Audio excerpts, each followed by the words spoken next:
Start. बहस पर मनन किया गया। पत्रावली व प्रार्थना की ओर से पेश किए गए न्यायिक दृष्टांत का ससम्मान अवलोकन कर मार्गदर्शन प्राप्त किया गया।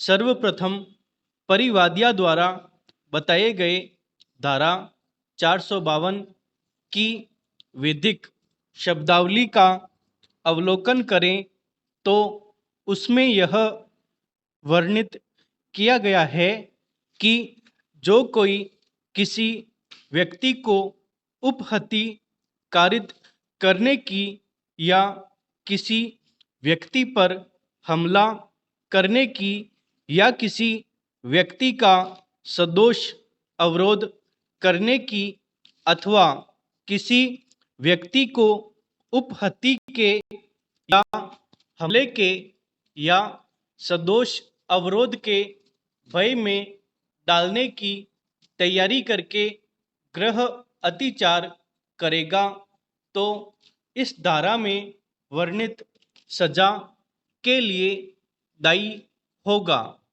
इस धारा में गृह अतिचार शब्द का प्रयोग किया गया है। अब गृह अतिचार शब्द की परिभाषा में कौन से स्थानों को सम्मिलित किया गया है, इसके लिए धारा 442 भारतीय दंड संहिता में गृह अतिचार की परिभाषा का अवलोकन करें तो जो कोई किसी निर्माण, तंबू या जलयान में जो मानव निवास के रूप में उपयोग में आता है या किसी निर्माण में जो उपासना स्थल के रूप में या किसी संपत्ति की अभिरक्षा के स्थल के रूप में उपयोग में आता है, प्रवेश करके या उसमें बना रहकर आपराधिक अतिचार करता है, वह गृह अतिचार करता है। यह कहा जाता है। पत्रावली पर उपलब्ध नक्शा मौका का अवलोकन करें तो मार्क एक्स स्थान जहां दर्शित किया गया है वहां पर खाली स्थान पर लड़ाई झगड़ा होना बताया गया है।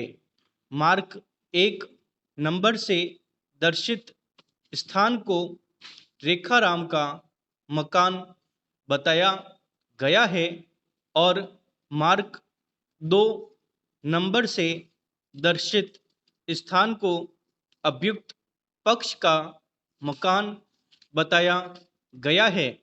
नक्शा मौका में कहीं भी यह दर्शित नहीं किया गया है कि मार्क एक्स स्थान परिवादिया की ओर से मानव निवास के रूप में उपयोग में आता हो या ऐसा स्थान उपासना स्थल के रूप में प्रयोग में आता हो या किसी संपत्ति की अभिरक्षा के स्थान के रूप में उपयोग में आता हो।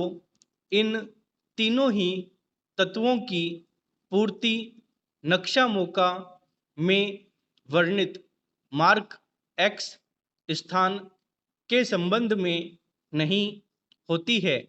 इसलिए परिवादी की ओर से पेश किए गए प्रार्थना पत्र में बताए गए वर्णित सभी तथ्य उपरोक्त परिस्थितियों में लागू नहीं होते हैं।